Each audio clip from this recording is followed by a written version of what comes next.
Hello, and thank you for joining the webinar today. We're going to give folks another moment to log in, so we'll be starting soon.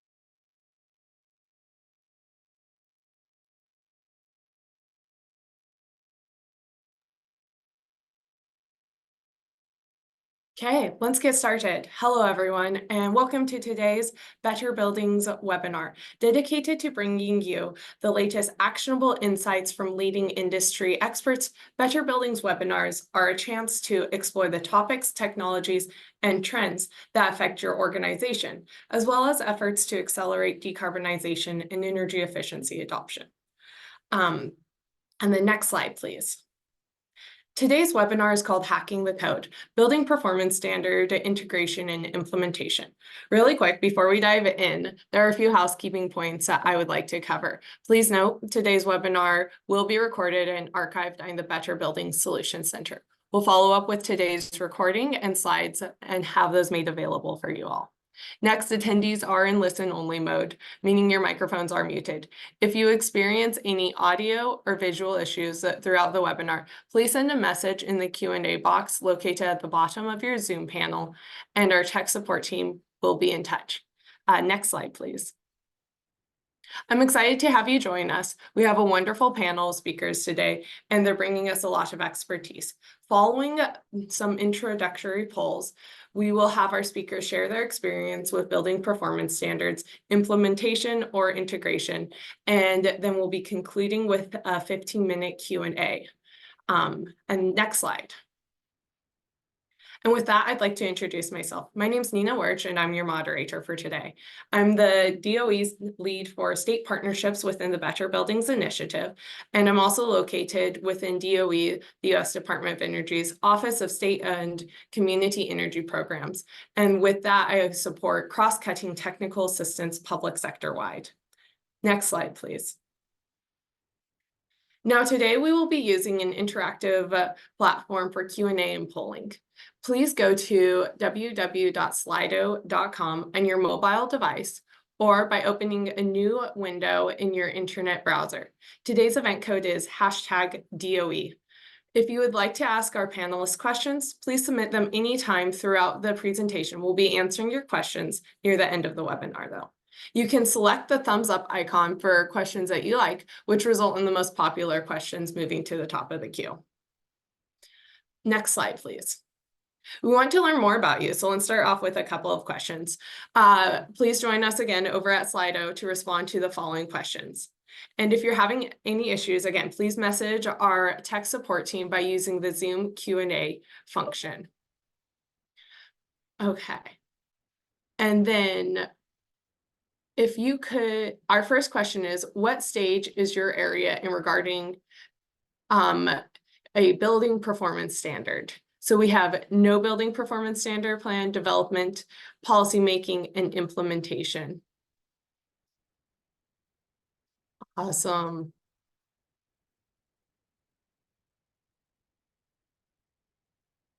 Yeah, it looks like we're coming through with a lot are in the no BPS plan yet, but definitely some who have the development starting out.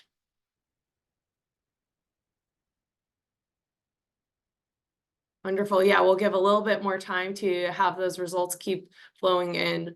It's good to know who's on this panel, who's joining the audience today. So thank you so much.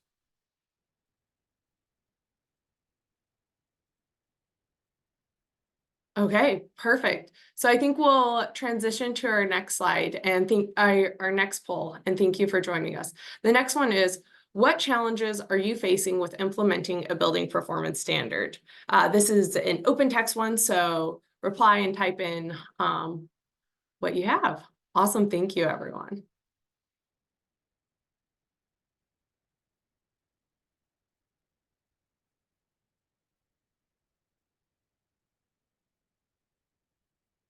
Too many properties across different standards. How to track utility data. Legal authority from the state to do so. Government review. Building data capture, money, and the age of the portfolio. Yeah, wonderful. Thank you so much, everyone, for putting those in. We'll wait a bit more, but this is fantastic for us to hear and to share. So thank you.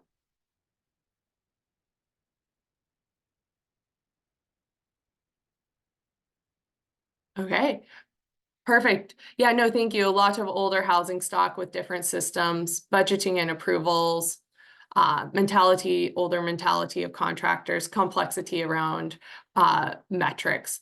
Thank you. I think at this point, we'll transition to, please keep putting them in, but we'll transition to today's presenters.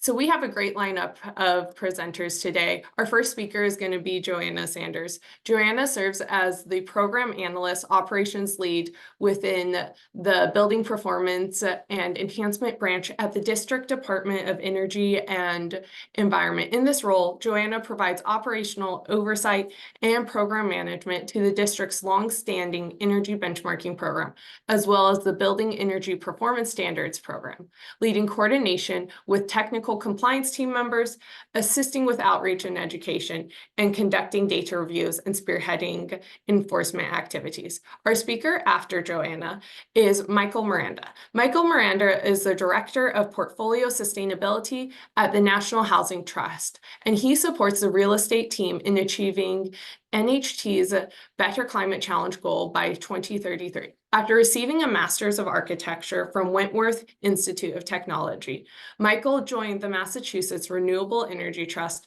where he worked on the green affordable housing, green schools, and Commonwealth solar initiatives. Our third speaker is Jennifer Pritchard. Jennifer has worked in nonprofits and government administration for several years and has expertise in data analysis, planning and development, and process improvement. Currently, Jennifer is managing Seattle Housing Authority's energy reduction plan to prepare for building performance standards reporting and implementation. In addition, she has assisted SHA with solar and battery storage feasibility and stormwater projects. Jennifer serves as SHA's Planning and Sustainability Division. And our final speaker rounding out this webinar is Billy Ray Engelman. Billy Ray sits on the Commercial Buildings Integration Program in the Building Technologies Office within the Office of Energy Efficiency and Renewable Energy at the U.S. Department of Energy. She leads the Building Technology Office's Building Performance Standards program, including managing technical assistance offerings and coordinating federal resources and analysis with national labs and support contractors. Prior to working at the Department of Energy, she spent 7 years managing energy efficiency projects for utility programs in Massachusetts. Thanks to you all for being with us today. And with that, I will hand it off to Joanna to kick us off. Thank you, Nina, for that introduction, and welcome everyone. Thank you for attending. As Nina mentioned, my name is Joanna Saunders. I'm a program analyst here at the District of Columbia Department of Energy and Environment. And in my role, I help oversee the implementation of our building energy performance standards. Next slide. So today I'm going to go over a couple of things. I will give a quick BEPS program overview just to set the stage and let you all know how we thought about our BEPS program and how we are implementing it currently. I'll touch a bit on our affordable housing work and then finish out with just some general successes and challenges in being the first jurisdiction to pass the building performance standard in the United States and how we are working to improve it every day. Next slide. So I always like to start with the broadest context, which is that here at DOEE, we are operating under this sustainable DC vision, which is to make DC the healthiest, greenest, most livable city in the country. Next slide. And in order to do that, we have developed a number of plans that are focused on general sustainability goals, energy goals, carbon goals, net zero goals, all of which are driving us towards what was originally a net zero carbon by 2050 goal. But if you advance one more, we have actually become even more aggressive with our goals in recent years. So our sustainable DC and clean energy DC plans are driving us towards some interim goals of 2030, which are cutting energy use by 50%, reducing our greenhouse gas emissions by 60%. And again, all of this getting us towards zero carbon by 2045. Next slide. So in order to do that, we needed to obviously understand where our energy use is coming from here in the District of Columbia. And if you advance one more, it's pretty clear that the majority of our greenhouse gas emissions are coming from buildings. So those three highlighted squares represent almost 75% of the district's greenhouse gas emissions. And it's somewhat evenly split between residential buildings, our government buildings, and then commercial and industrial buildings. So unlike other cities or states, we don't have any industry here. We don't have a huge transit sector. And so most of our emissions are coming from buildings. So of course, if we are talking about reaching zero carbon, if we're talking about reducing our energy use, we have to start with our existing buildings. Next slide. So in order to respond to the findings of the Clean Energy DC Act and to actually get us towards those sustainable DC goals, our DC Council and then Mayor signed into law the Clean Energy DC Omnibus Amendment Act of 2018, which had a number of different facets, including some additions to our existing energy benchmarking law. But of course, most importantly, this is the law that established our building energy performance standard. Next slide. And I think that it's important to highlight that we were able to pass a building energy performance standard program law because we already had an existing robust energy benchmarking program in place.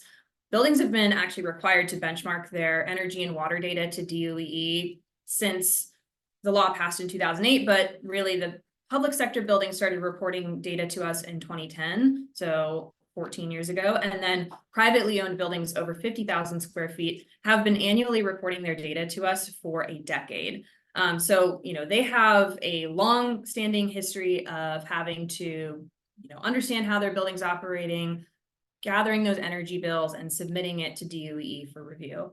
The Clean Energy DC Act also expanded this energy benchmarking requirement, making the eventual requirement drop all the way down to privately owned buildings over 10,000 square feet in order to best set us up for future building energy performance standards cycles. That law also added a third-party data verification requirement because as we were thinking about the implementation of the BEPS, we realized that we wanted to have even more mechanisms in place to ensure that we were evaluating buildings based on the most complete and accurate and verified data possible. So now buildings are starting this year required to have their benchmarking data verified, and every 3 years after that. Next slide.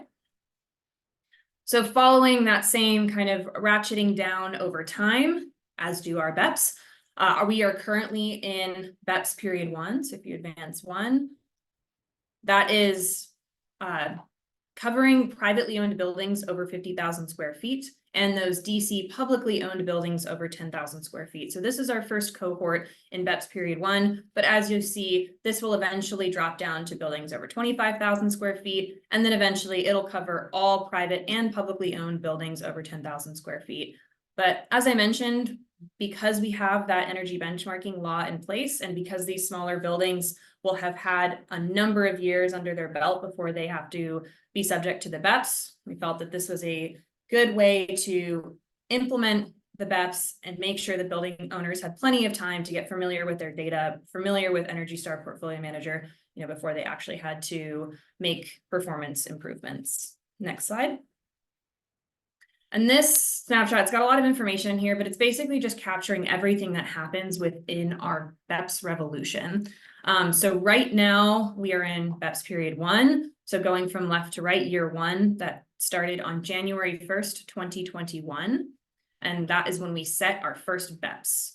This first BEPS period, buildings are subject to a 6-year compliance cycle if they did not meet their standard. And then that final year 7 is for DOE to do all of our analysis and potential enforcement. You'll also see that within the cycle, there are a number of third-party data verification years. It's important to note that third-party verification is due in year 7, but it is for the data of year 6. So when it comes to our final evaluation and analysis, we are doing it based on third-party verified data. And of course, all buildings are still required to submit their annual benchmarking to us every year. And if you click next, we passed our first big reporting deadline last year. So buildings were required to notify DOE how they intended to come into compliance with BEPS by submitting and selecting their compliance pathway. We had a really great success, over 90% submitted right around that April reporting deadline for our pathway selection, which showed us that buildings were really engaged. They understood, they knew that they needed to tell us what to do, and hopefully meant that they were also thinking about how they were actually going to implement that compliance pathway. If you do one more, we are currently in year 4. So year 4 of 6, we're more than halfway through with our first compliance cycle. And so, as I mentioned, this is the first year that buildings are going to have to meet that third-party data verification requirement and, of course, submit their annual benchmarking report. Next slide.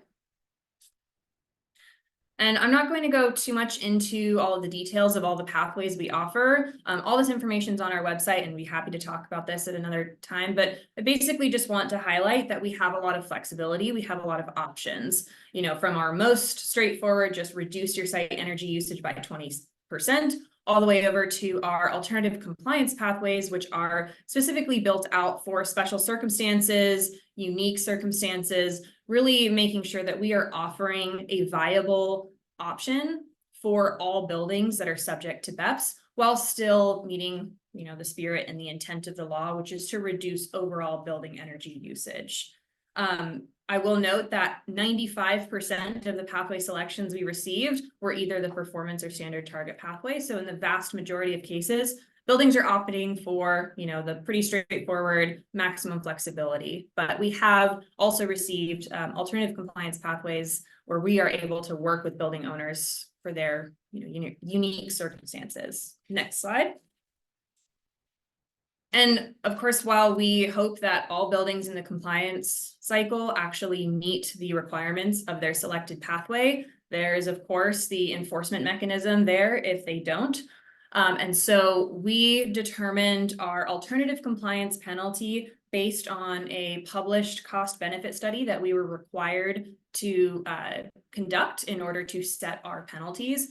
So our penalty is currently set at $10 per square foot at the maximum. And so every building that is subject to BEPS is potentially subject to their maximum penalty, which is the size of their building in gross square feet times that $10 per square foot, though there is a cap at 9.5 million. But of course, you know, we don't want to punish buildings that have made some efforts, but maybe didn't get all the way there. So our penalties are adjusted based on the actual performance relative to the pathway target. So the simplest way to explain it is if a building is 100,000 square feet, it didn't meet the BEPS, it has a maximum penalty of $1 million because 100,000 square feet times $10 a square foot. They opted to do the performance pathway, which required them to reduce their site energy use intensity by 20%. At the end of the cycle, we find that they actually only lowered their site EUI by 10%. So they only, you know, performed 50% of the target that they were supposed to hit, but therefore their maximum penalty is also adjusted by 50%, meaning it would be 500,000. Next slide. All right, so now that we've gone over, you know, the basics of the program, I figured for this audience, it would also be important to note, you know, what did we do to get here today? And really what this slide is trying to highlight is that we tried to start work as soon as possible. So the Clean Energy DC plan was published in August. Just a few months later, DC Council passed the actual Clean Energy DC Act. It was signed into law in January of 2019. 3 months later, the branch that I currently sit in was established, and we pretty much immediately got to work. We started holding working group sessions. We worked to build out our grantee, the Building Innovation Hub, to start helping us with outreach. Our BEPS task force was appointed in November of 2019, and those members started meeting bi-weekly. All the way back in September of 2019, we issued scorecards, pretty much notifying buildings where they might fall relative to the BEPS, understanding that the BEPS were not going to be established until January of 2021, but we wanted to give buildings a heads up like, hey, you have been improving your performance over time. That's great, keep it up. Or we've noticed a decline in your performance over time. You should keep an eye on that, as you could be subject to BEPS. We also started holding focused affordable housing group meetings in 2020. We did monthly update webinars, and of course we had our rulemaking period. But this is mostly just to highlight a full year and a half of outreach and engagement before the first BEPS were even established. Next slide. And of course, since then, we have been working really hard to put out a lot of information and make this program as accessible as possible. So of course, we published all of our regulations that outlined how buildings actually comply with the law. We published a 100-page guidebook that really dives into the nitty-gritty of what are all of the components of the pathways, who's eligible, what are the timelines, what needs to be submitted and when. It goes into all of our alternative compliance pathways and even the penalties. So really just like the guide to the BEPS. We also published a cost benefit analysis study that I mentioned that helped us determine the alternative compliance penalty, published our schedule of fines, and also a greenhouse gas study, which we were required to conduct in order to basically evaluate if the standards and the setup of our program as it is today is really the most effective and viable into the future. We also have put out a number of technical support tools. We revamped our energy benchmarking, visualization, and disclosure map. We have an entirely new website. We have a BEPS owner portal that better equips building owners to be connected with their data, to understand their compliance, to see their BEPS milestones. And we also have a help desk, which moved us away from just answering emails on Outlook, which we did for years, to now having a robust ticketing system that allows us to actually pair communications with buildings and keep track of those communications over time, so that we can really streamline our assistance as we are answering close to 8,000 inquiries per year at this point. Next slide. And this is just showing, some of those tools. Really, what we wanted to focus on was an increase in data access and transparency. We don't want to hide anything. Everything is pretty much out there for public consumption. There is very little that's behind the screen. And it also emboldens building owners to, take more ownership of how their buildings are operating and feel that they have a good understanding of not only the BEPS program, but how they can improve their building's performance moving forward. All right, next slide. Like I said, all of this is publicly disclosed. You could look up a building that you reside in, that you work in, that you're thinking about leasing or buying, and seeing how it performs, and maybe that helps inform decisions moving forward. Next slide. I'll quickly touch on some of the work that we did on affordable housing. And so this is obviously something that we thought about from the get-go. Affordable housing is a building stock that we know faces unique challenges, and we certainly did not want our BEPS program to further burden an already burdened housing group. So our partnership with the DC Sustainable Energy Utility and the DC Green Bank, along with funding from the American Rescue Plan, ARPA funds, allowed us to establish the Affordable Housing Retrofit Accelerator, which was intended to provide financial and technical resources to help affordable housing buildings comply with BEPS. Next slide.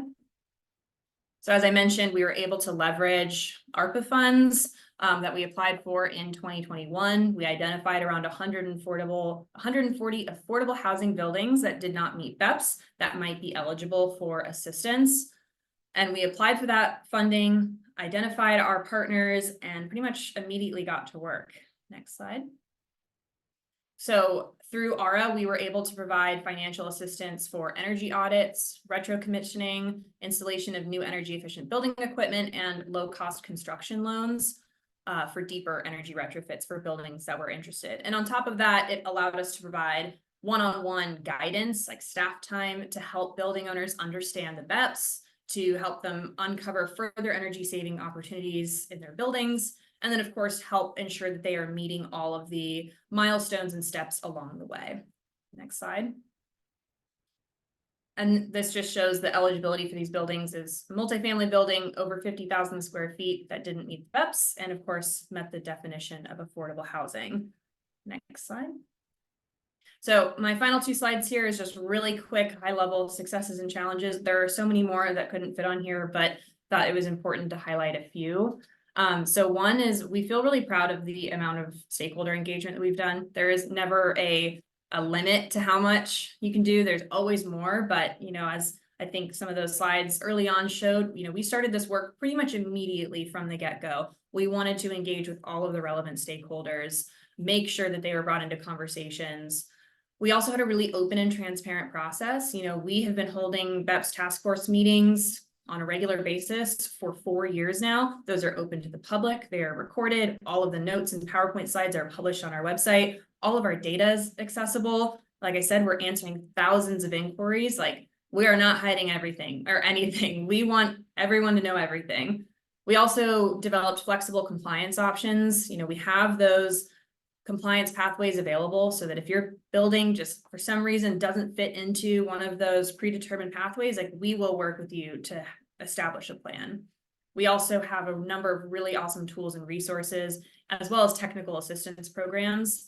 I highlighted that we had a 90% compliance rate with our first BEPS reporting deadline. I'll say now it's at 98%, so almost 100%.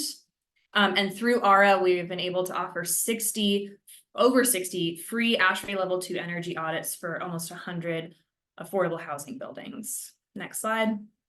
So this is my last one. I won't read through all of it, but obviously there's challenges. We've been dealing with the effects of COVID with building owners, really focused on COVID and recovery and not really thinking about BEPS until very recently, making sure that there's a robust enough workforce available to actually do this work. Thinking about short-term versus long-term compliance, how can we ensure that our program gives certainty to building owners while also driving them towards eventually that zero carbon goal?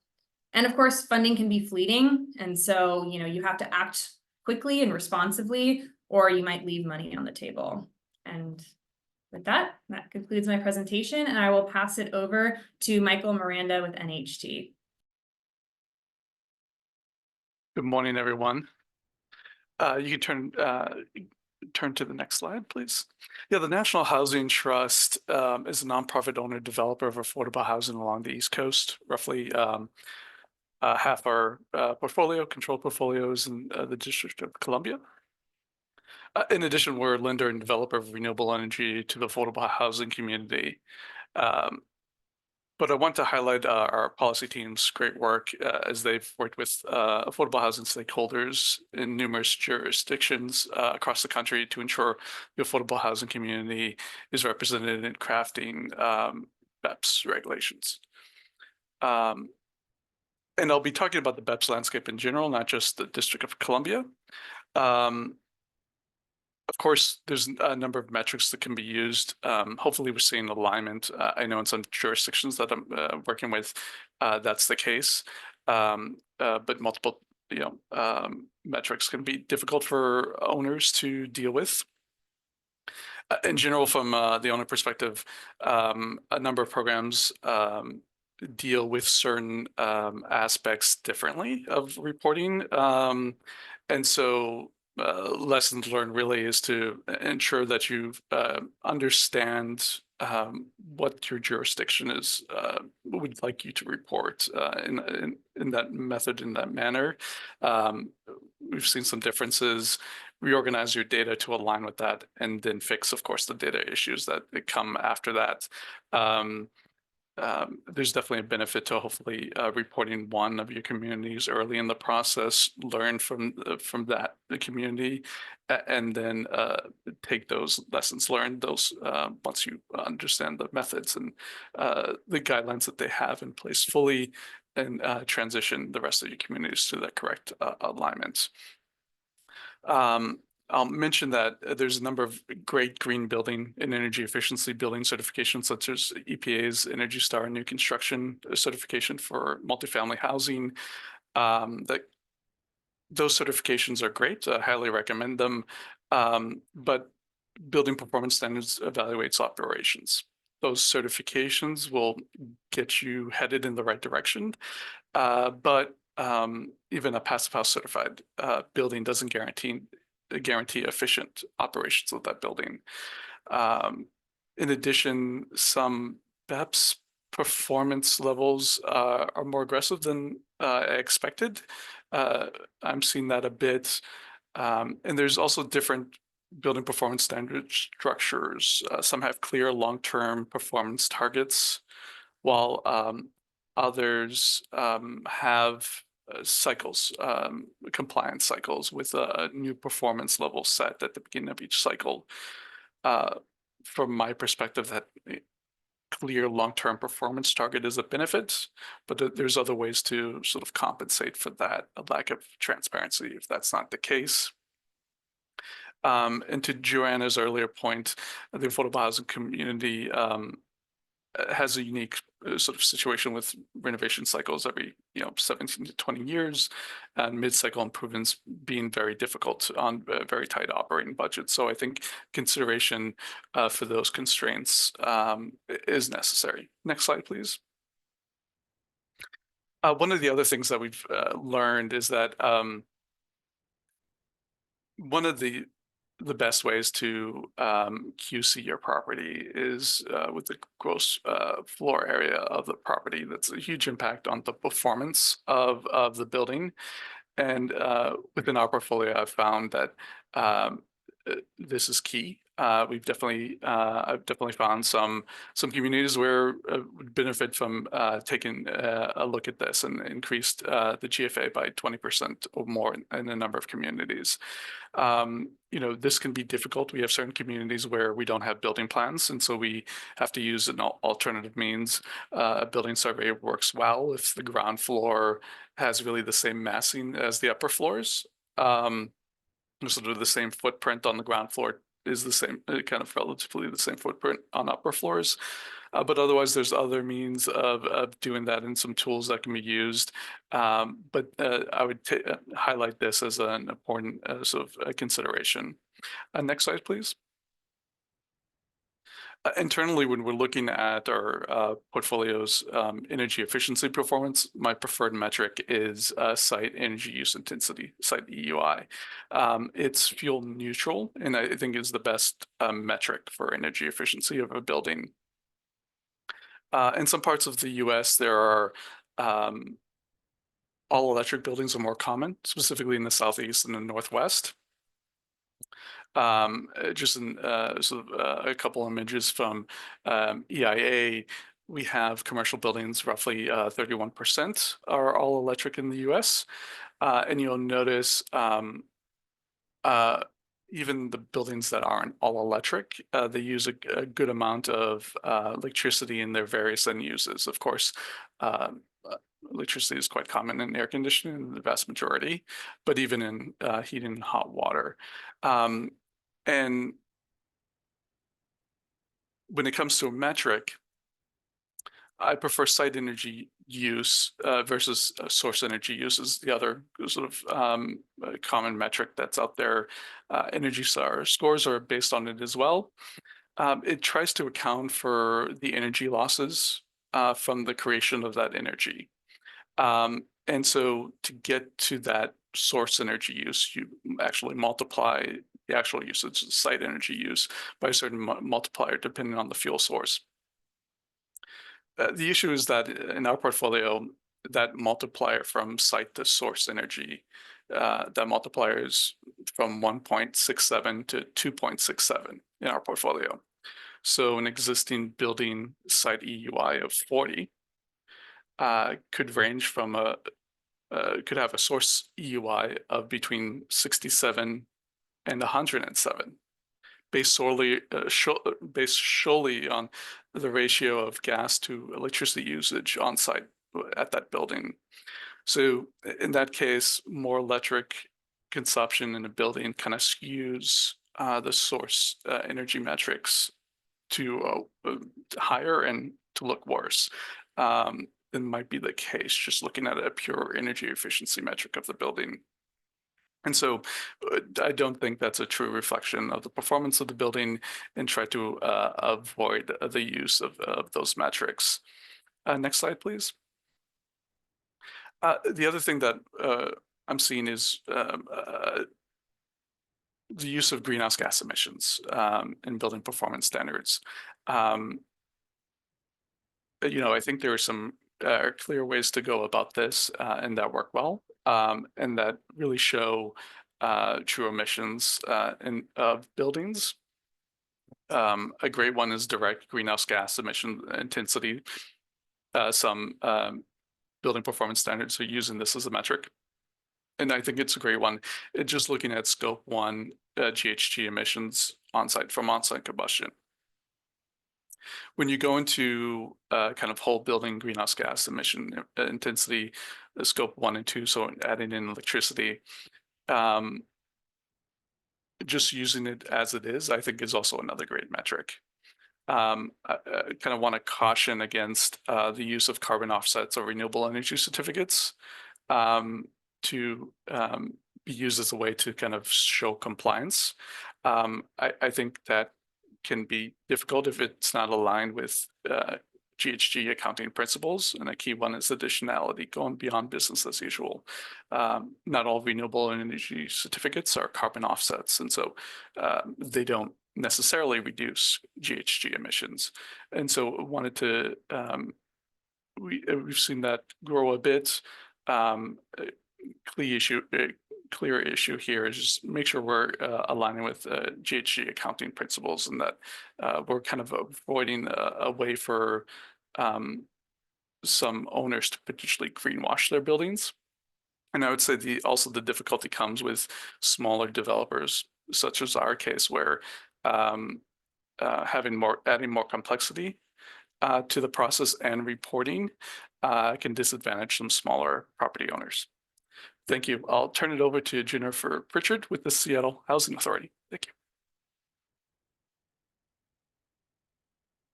you. Good morning. Again, my name is Jennifer Pritchard with Seattle Housing Authority. I'm the Sustainable Buildings Advisor. Next slide. Seattle Housing Authority serves over 30,000 people, and we manage over 300 locations.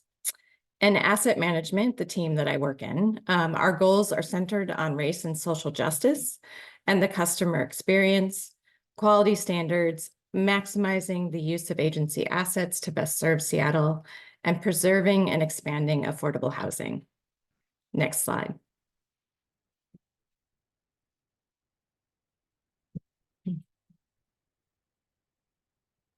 The environmental stewardship and sustainability team grew out of those commitments and values to equity, quality, and wanting to both reduce climate pollution and reduce the negative impacts of climate change on SHA residents.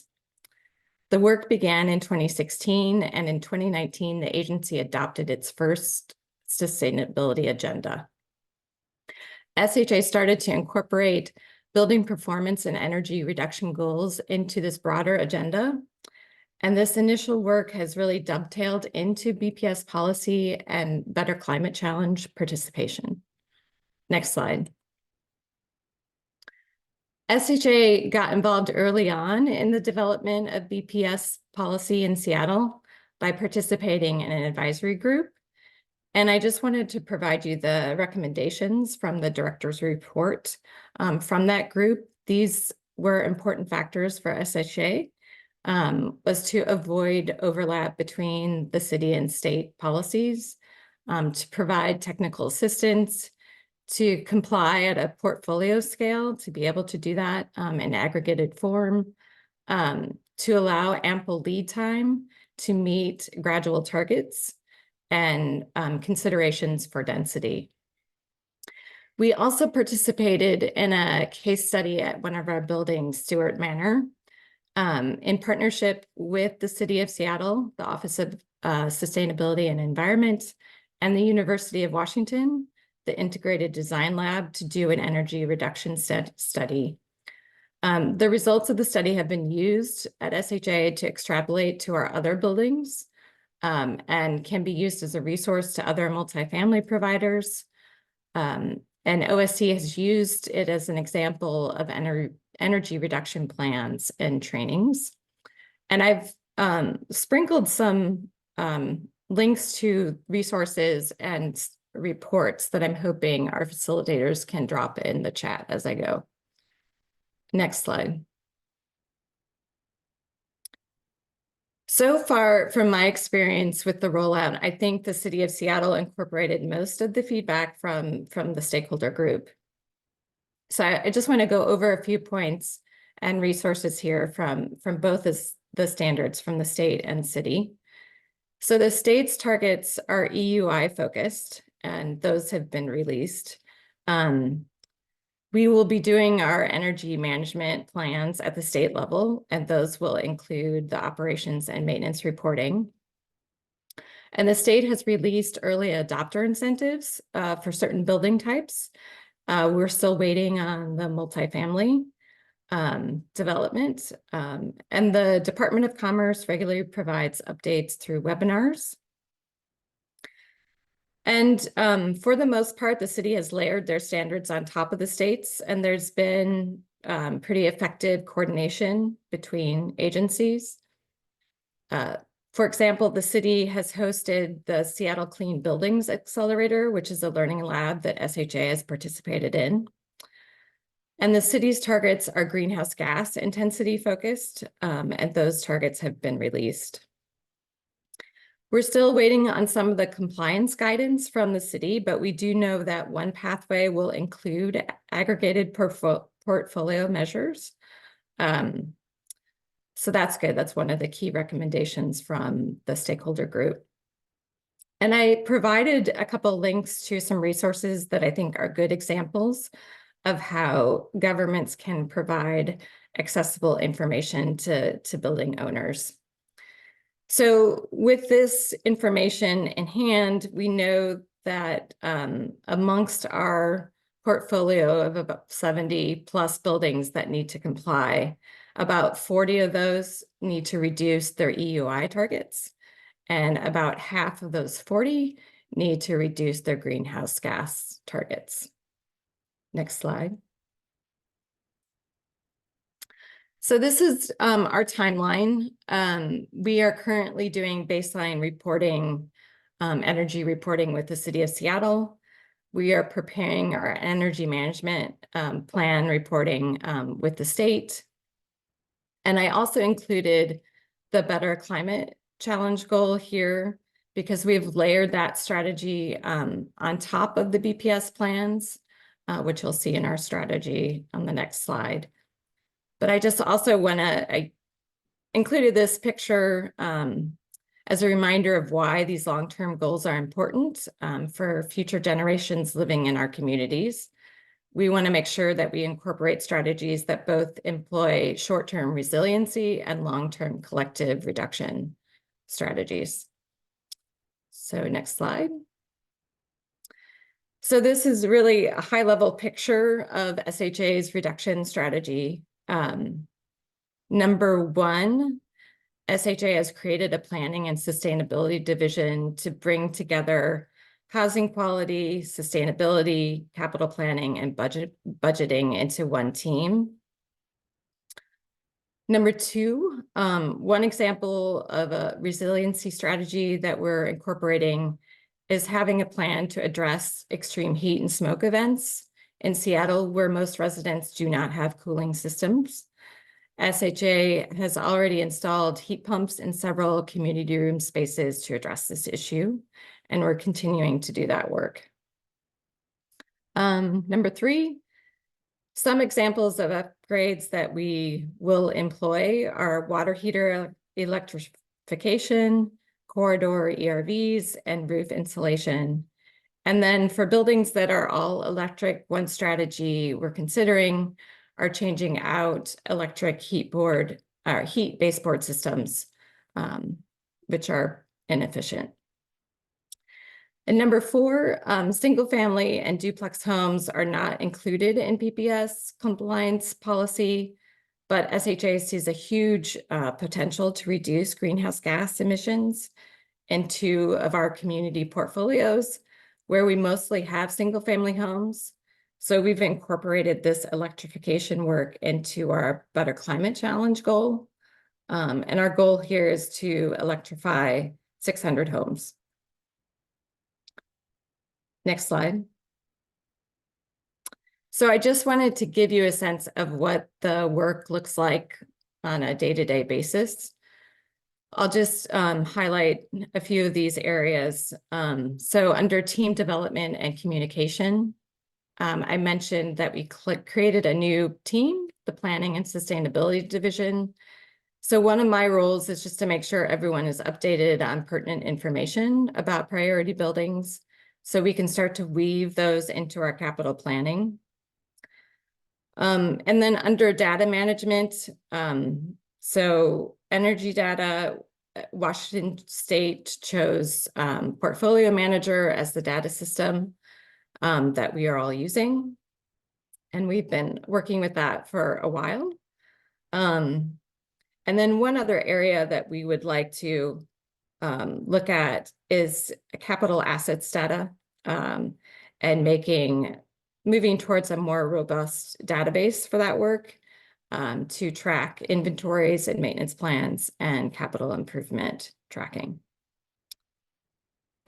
Next slide. So I just wanted to show you the Portfolio Manager and highlight a couple of tools that I think are beneficial. So the sharing tab at the top, we can share with government agencies and external partners. That makes it very useful in terms of compliance, but also just implementation projects. We can also pull reports in the reporting tab to create customized dashboards to track internally, which is, I provided an example there, the bottom picture. And then the link at the bottom, the article from IMT, Beyond the Meter. I just wanted to stress the importance that they talk about in terms of utilities dedicating time in the rulemaking process to work out issues with whole building data access. And then also the importance of state agencies building the capacity to assist utilities to address issues. And just to say, we can see that difference on the ground when it's working well. And with that, I will hand it back to Nina and Billy Ray. Wonderful. Thank you so much, Jennifer. Yeah, thank you so much. Really quick, before we move into Billy Ray's sharing, I would just want to have a quick reminder that we will be taking questions at the end. And so if you submit those through slido.com with the event code #DOE, we're excited to be able to answer and talk to them. Okay, and with that, I will pass it over to Billy Ray. Thank you. Yeah, thanks, Nina. Hi, everybody. I will keep this very short and sweet. As Nina mentioned, I'm from the Department of Energy, working in our Building Technologies office. Next slide, please. We can go in one more. So yeah, we have a variety of federal resources and support for building performance standards that we launched the last couple of years after we saw some of the leading jurisdictions, such as Washington, D.C., embark on this very ambitious and exciting policy effort with these policies. So we launched with our colleagues at the Environmental Protection Agency a technical assistance network, and this TA network is specifically for state and local jurisdictions who are pursuing or interested in building performance standards. As we help jurisdictions with a variety of different technical and implementation questions and opportunities as part of their process. Here's just a list of some of them. I also dropped the link that you see on these slides in the chat once I'm done for folks. But if you go to the next slide, and then one more. In addition to that, especially as I understand it on this call, we have a variety of different actors and stakeholders. So it's obviously jurisdictions are a core piece of this policy effort, but There are, third-party consultants that are supporting jurisdictions with the adoption of and implementation of these efforts. There are building owners and operators that are faced with understanding these regulations that are out there. And so our team at DOE and others in the federal sphere have put together a ton of different resources on a variety of different topics. These are just a couple of examples. This can also be found on our webpage, so highly suggest folks check those out. Next page, please. Slide. And then, as you've heard and probably understand at this point, these policies are incredibly data heavy and can be complex. And so we recommend the use of different software and data tools that are out there. Department of Energy, alongside our colleagues at EPA, do have a workflow of different data tools that do work together to be able to collect data, manage data, and sort of track across different portfolios for a variety of different audiences. So these are just a couple of those. But if you go to the next slide, here's kind of that workflow that I was mentioning, where we really want to move both jurisdictions, building owners and operators, and other actors towards a more integrated, cloud-based suite of software. As we've seen, a lot of folks relying on pretty outdated methods such as Excel spreadsheets and as Joanna mentioned, Outlook email. And so we definitely recommend folks to seek out these different tools that are available, both from a federally funded perspective, but also third-party tools as well. Next slide. We've got a couple of specific areas of research and support within our technical assistance and resource development that I just wanted to highlight. So a big piece of our support is around embedding social equity implementation opportunities into building performance standards, right? We're not just trying to exempt certain building types from compliance because they might be under-resourced or might have historical considerations, but instead we're trying to suggest or encourage flexibility and adaptation of these policies to meet different building owners' needs in this area and to continue to improve the building stock. So we help jurisdictions with mapping, who actually lives in their jurisdiction and what kind of buildings are there. We also know that stakeholder engagement is a very key element of these policies, and so we encourage a variety of supports around that. And then there's also considerations for equity within staffing and implementation of these agencies that are actually implementing these policies. And so thinking about how many staff you need, what's your budget, the software infrastructure, like I mentioned, and there's other aspects of this as well. But next slide, please. And then one area of emerging research, and a few folks have mentioned the importance of this, but utilities are a key actor in this space because these policies rely very heavily on benchmarking data and knowledge about the building energy and emissions use. And so we're doing a ton of research on the different ways that utilities can both be active participants in this policy movement, and also the different sort of opportunities and challenges that are present currently with the way that utilities are structured. And so I just wanted to highlight that piece. We expect to have more research in this area coming out towards the end of our fiscal year. Next slide. And then another big piece, a lot of folks have questions about, how are we going to pay for these upgrades? How are we going to, meet this compliance if we need to do significant retrofits? And so we're doing quite a bit of research into different financing and funding vehicles for building owners and operators and other parties in this space, and just sort of highlighting the relevance for building performance standards in specific. So next slide, please. And then there are two federal funding opportunities that I did want to highlight. I'm sure a lot of you on this call have heard of these, but the first is coming out of the bipartisan infrastructure law funding. It's our Resilient and Efficient Codes implementation funding. There have been 2 rounds of funding where the deadline has already passed for application, but there will be future funding rounds announced and those deadlines as well. And so please keep a lookout for that. If you go to the next slide, you can kind of see the different areas of interest for that funding opportunity. One of them being innovative approaches such as building performance standards. And then if you go to the next slide, the final funding opportunity I wanted to highlight for this area is the Inflation Reduction Act codes provision. And so there's formula funding for updating to the latest building energy codes. And then there's also a competitive component. And if you go to the next slide, states, localities, and territories across the US are eligible to apply for the competitive funding that does include an opportunity to support building performance standards as well. So see that these are some of the dates, and we can drop the links in the chat as well. If you go to the next slide, I believe that's it. Here are some links. Again, I'll make sure they're in the chat, but thank you all. Thank you so much, Billy Ray, and thank you to the rest of our speakers.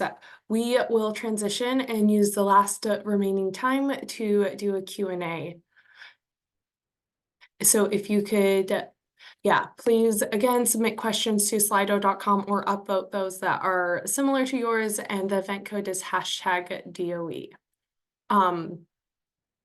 So the first question that we'll start with is, we benchmark buildings down to 15,000 square feet, but people are focused on electrification as the answer.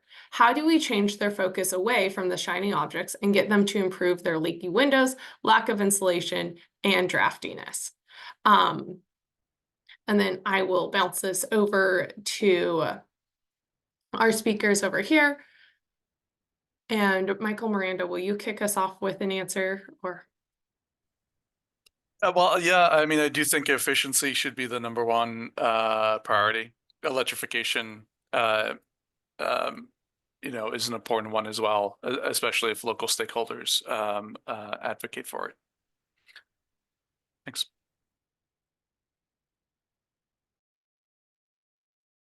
Yeah, I would just add also that it, save money. You might be leaving money on the table if people don't want to live, work, spend time in buildings that are drafty, don't have good insulation, all these things. So obviously from a climate perspective, efficiency is important, but also from a monetary perspective, like these are things that are going to save building owners money. Oh, thank you. We have for Seattle Housing Authority, Jennifer, can you say more about your strategy, structure, tools to weave energy reduction planning and capital planning together? Was this primarily a reorganization, or did the team also expand? Sure. Yeah, primarily it was a reorganization. There is one new role. But it's a reorganization in the asset management department. And I mean, I would say that previously the sustainability work and weatherization work, which to answer from the last question, we have a great partnership with the Office of Housing. They've had a weatherization program for a long time called HomeWise, and we work with them on weatherization. So that work has been going on for a while, but hadn't always been woven together with capital planning. But with the BPS compliance and the work that we need to do around that, it was just more and more important that we are working more closely together. Thank you. For our next question, what are the most impactful building owner outreach strategies used by DC and Seattle to increase awareness of benchmarking and building performance standards? Can start with Joanna for that one. Yeah, it's a great question. One we're thinking about all the time. We send a lot of physical mailers because we don't always have good email addresses for people. So I would say multiple times per year, we are sending physical mail to the premise address, the building owner address, if they have a registered agent. We do a lot of newsletters, email campaigns. We try and leverage existing relationships with stakeholders. Like, for example, we had a really impactful effort by partnering with an organization called Interfaith Power and Light, which had great inroads to a number of the worship facilities in DC. And we were able to connect with them and achieve 90% compliance for buildings benchmarking for the first time in that category. So it could be overwhelming to look at 3,000 buildings that have to submit data to us or engage in BEPS, but I think breaking it down by maybe a building group type or something smaller, and then figuring out who are known existing stakeholders, groups that already have an inroads that we can build off of, I think is most effective. Yeah, I would say similar with the city of Seattle and the state of Washington. We attend multiple webinars with the state, which are helpful. And then in addition to the emails with the city of Seattle, just to highlight again, the Clean Accelerator program, which is a learning lab. I think that has been very helpful to Seattle Housing Authority. This is our second time participating in that, just to really be able to ask the questions that we have right now to a technical advisor as we're going through the process of developing our plans. Thank you so much. That will be our last question. So thank you again, everyone, for joining us for this webinar.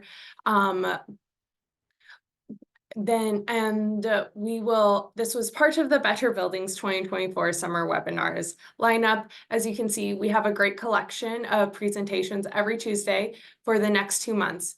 Please visit the Better Buildings Solution Center to learn more and register. Next slide, please. We hope that you will also join us next Tuesday, the 18th, for our webinar titled Turning Waste into Wealth, Sustainable Food Management Strategies. Join this webinar to learn more from food retailers and producers about the environmental benefits of sustainable food systems and best practices for managing food waste from production and packaging to refrigeration. And then last slide, please. And with that, I'd like to thank our panelists very much for taking the time to be with us today. Please feel free to contact our presenters directly with any additional questions, or if we couldn't get to your question during the Q&A period. And with that, I'd like to encourage you to also follow the Better Buildings Initiative on LinkedIn and X for all the latest news. You can find our handles by their respective icons on the left half of the slide. And then you will receive an email notice with today's recording, slides, and transcript, and they are all available on the Better Buildings Solution Center. Thank you again to everyone. Have a great day.